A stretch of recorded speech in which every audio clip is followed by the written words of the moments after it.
Welcome to another Apollo Papyrus episode. I am Aaron Apollo Camp.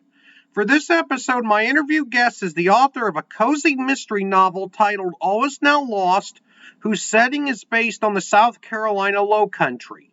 Her name is Laura Elizabeth, and here's my interview with Laura. Laura Elizabeth, welcome to Apollo Papyrus. Thank you. Thank you so much for having me today. Feel free to introduce yourself to our listeners. Sure. I am a cozy mystery author. I have one book published, and the second book has been submitted. The manuscript has been submitted for review to start on publishing book 2 of the Island Mystery Series. And my books are set on an island off of the coast of Hilton Head in South Carolina. Now, for anyone who's a golf fan, the Heritage Tournament on the PGA Tour is played at a golf course along Calabogie Sound in the South Carolina Lowcountry. So golf fans might be familiar with that part of the country by the Heritage Tournament that's usually played the week after the Masters. Yes, it is. It is always the weekend after the Masters, and it's on a course right in Hilton Head on the Harbor Town golf course, and it is a phenomenal. The finishing hole and the 18th hole is right on the water, so it is with the view of the red and white Harbor Town lighthouse. It is phenomenal. Your first book is a cozy mystery called All Is Now Lost. Without spoiling too much of your first book, what is it about? Sure. So All Is Now Lost is a story about the protagonist leaves her home in Atlanta, and she moves to this island off the coast of the mainland, which is Hilton Head, to an island called Mungin Island. And she moves because she wants to begin her life over again. She finds herself on this island with nothing to do, and an opportunity presents itself for her to open a bookstore. So she opens a bookstore called Books and Brew, which is a bookstore and a tea shop. And by happenstance, she finds herself trying to solve a mystery on the island with the help of someone who works in her shop named Trip and her best friend named Barb. And the three of them work to solve this mystery of what has happened on Mungin Island. Your journey to writing All Is Now Lost was unconventional. What was your journey to writing All Is Now Lost like, and where did you get the inspiration for writing the book? Well, I've been going to this island that I call Mungin Island, but in real life, it's Defusky Island, which is, again, off the coast of Hilton Head, in between Hilton Head, South Carolina, and Savannah, Georgia. I've been traveling there with my family since 2007. It was kind of a YOLO trip, as we call it. We were supposed to be traveling someplace else, and someone else was going to be watching our 2 dogs. And at the last minute, they canceled, and we did a Google search of where can you travel that's pet friendly, and met several other requirements that we had for a spring break trip, which was probably about 4 days before we were supposed to be traveling. And we didn't know anything about Defusky Island. We had never heard of it, didn't know anyone who went there, but we decided to take a chance and go. And immediately upon getting there, we knew that this was a magical, special place like no other that we had ever traveled to before. And we ended up buying property on that island on that very first trip when we went there all those years ago. So my family has been going to this island, this island has had a special place in our hearts all these years. And the island has gone through a series of hard times. The resort where our property was purchased went through several bankruptcies.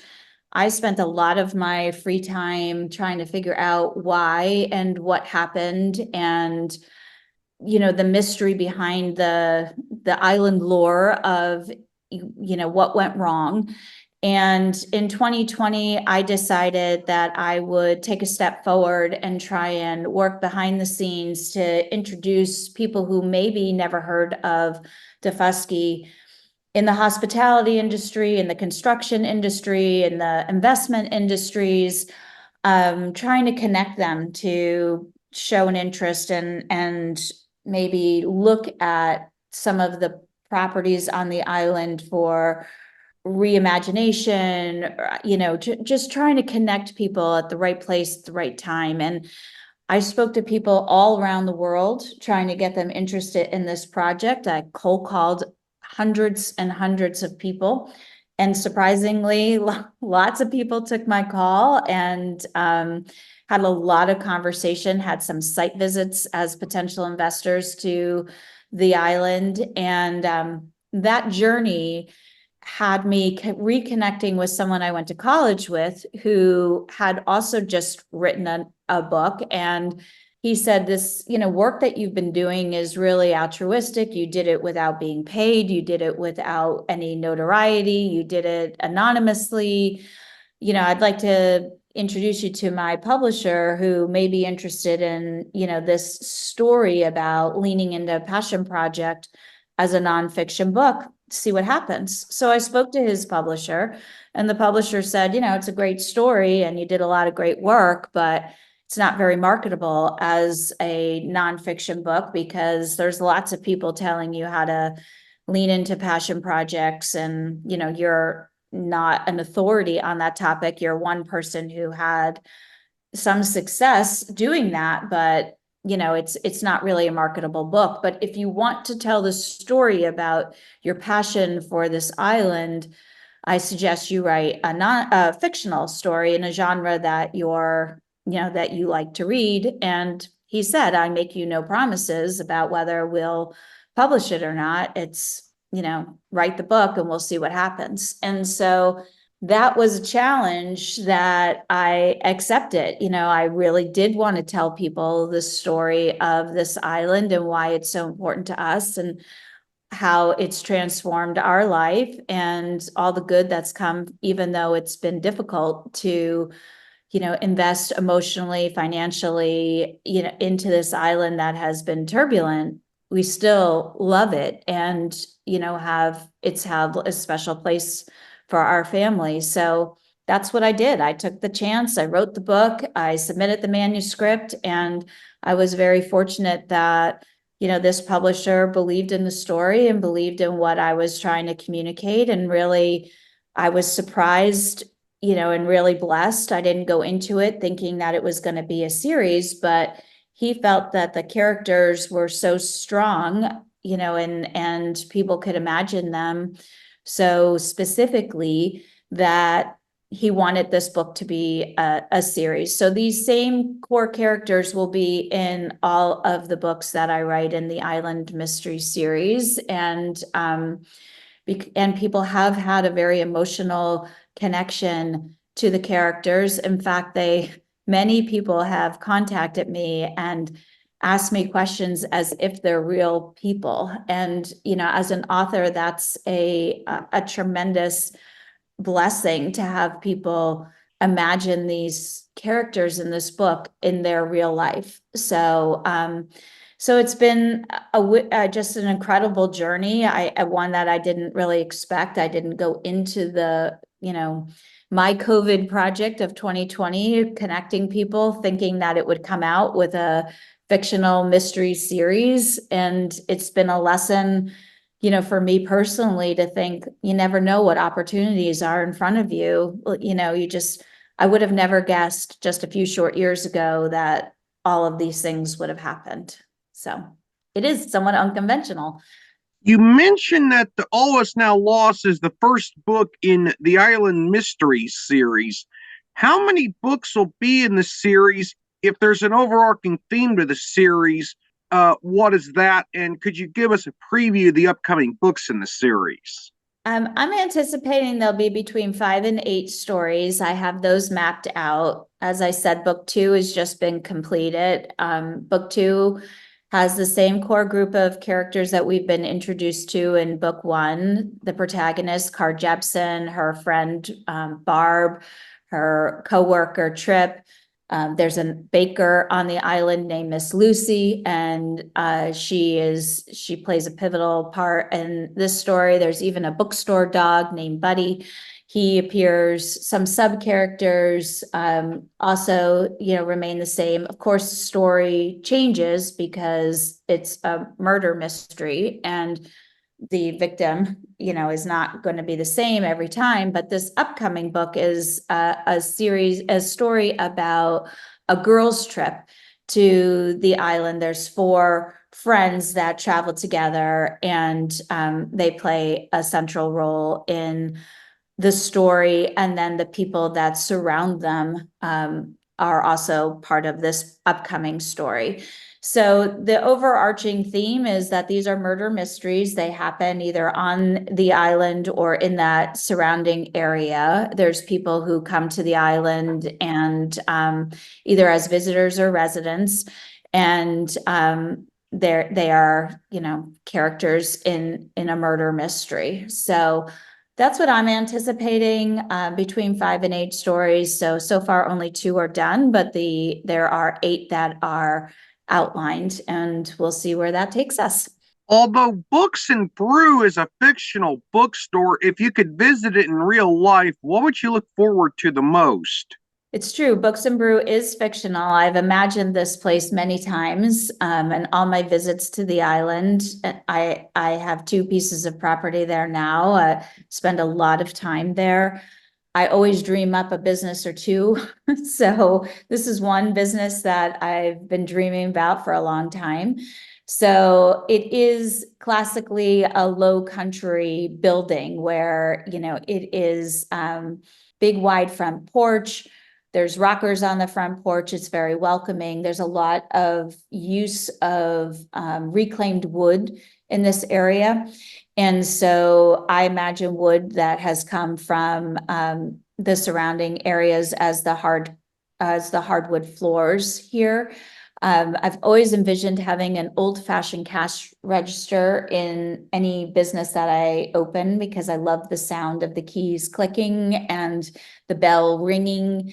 And I think it just kind of completes the whole sensory experience about being on an island that is a throwback in time, with a lot of dirt roads, not really a lot of development, very quiet, very restorative. It is almost a land from another time. And so I would like to see those types of features that are true to the environment that we're in, very unfussy, not complicated, not high tech, but the overarching feeling of being welcomed into the store and being part of a community right away is true to the island. And that's what I would look forward to experiencing. I write about a room in Books and Brew that is dedicated to book trades, where if you bring a book, you can take a book and kind of swap out. And the idea of that in both books so far has been that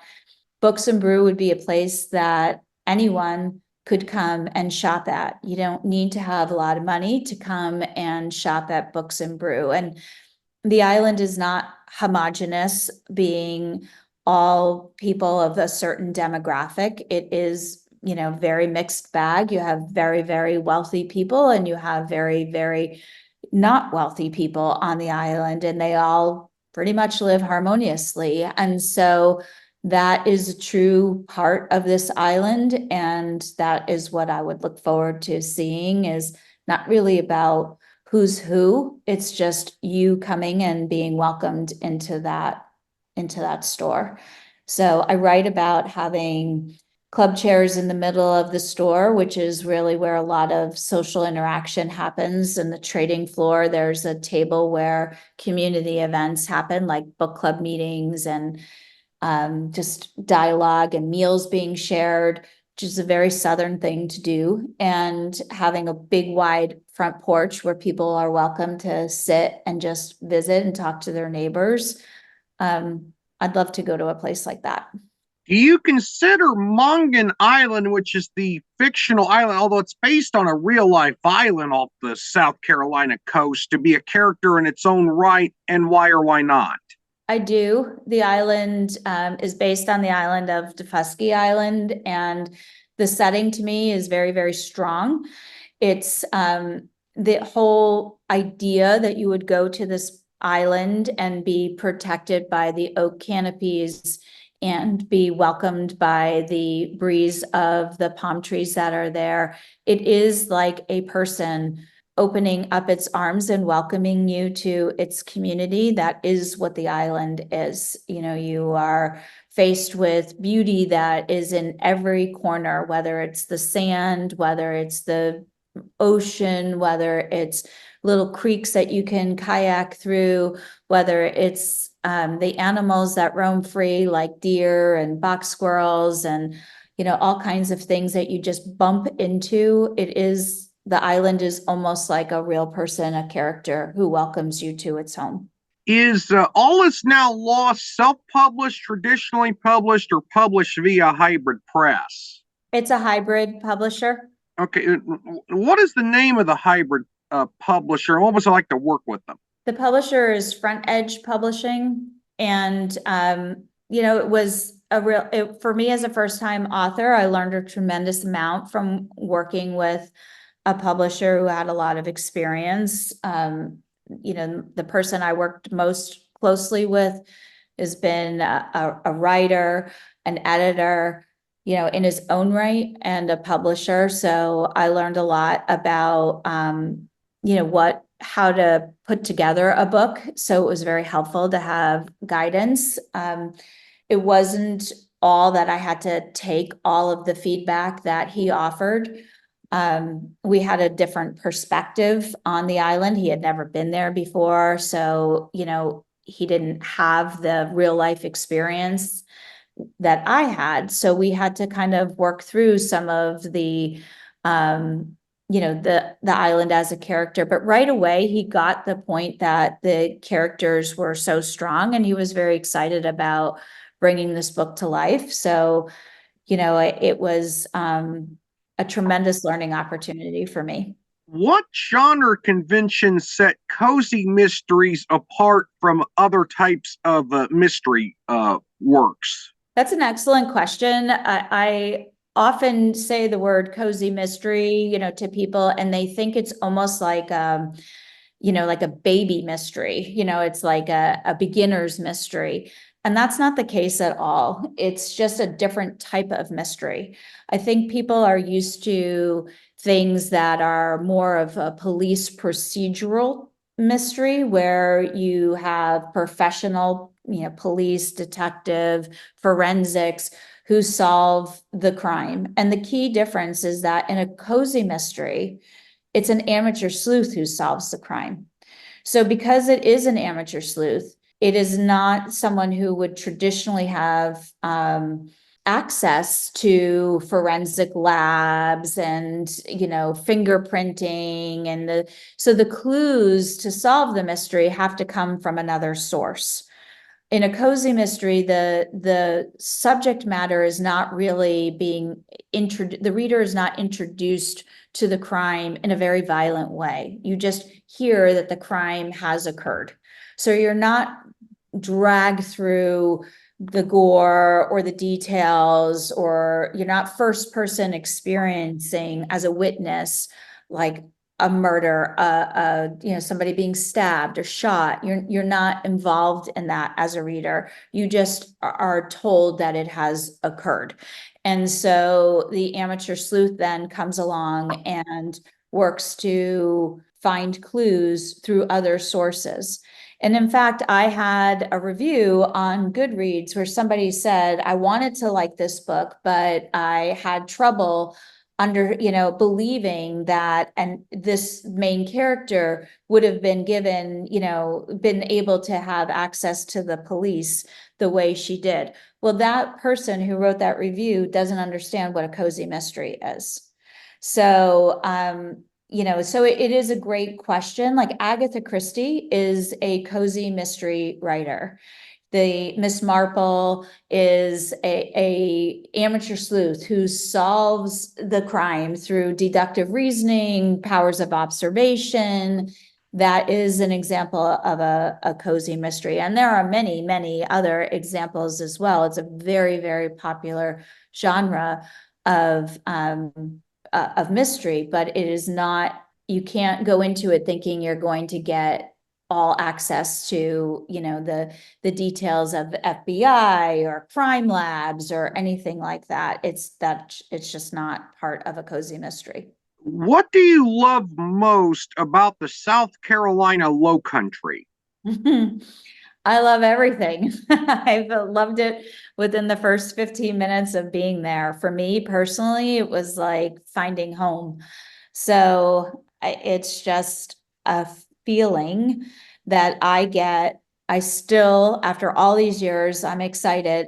It's a bridgeless island, and when I get on my journey there and I know what's coming, I still get goosebumps every single time I'm going, even though I've been there, lots and lots of times. It's the beauty of the area, the atmosphere, the just the scenic surroundings, and my own personal feeling of peace is what I love the most. Oftentimes, I'll ask a writer about their writing routine, but I'm going to do something a little bit different for the final question here. How have your own friendships made you the writer that you are? I think my own friendships have contributed because I spend a lot of time talking and being with people. I get a lot of energy from people, and I just learn a lot from people. And so I think those experiences have been part of my writing. I've seen people resolve conflict in healthy ways. I've seen people work together collaboratively where they, might not be two people who have anything in common. I've seen people where that hasn't happened. I work in a profession where I'm dealing with people all day long. So I have a lot of experiences to draw from, and I'm hopeful when I interact with people. I find joy from them. So I think that comes out in my writing that, you have the opportunity to look at things either for all that you can gain from it or what you've lost from things. And so I try to look at things from what I gain from them. And that comes out in my, it definitely in the two books that I've written so far is that certainly there were challenges for the characters to overcome, but they stuck together, they worked together, and they came out better for the experience. And that's how I try and live my life with the people that that are in my life. So I think you get that message from my writing. Laura, thank you for appearing on Apollo Papyrus. You were an amazing guest. Thank you. Thank you for having me. Laura was a wonderful guest, and the timing of this episode was perfect with the Heritage Golf Tournament being next week. This is Aaron Apollo Camp reminding y'all to write and read your passion. Bye for now.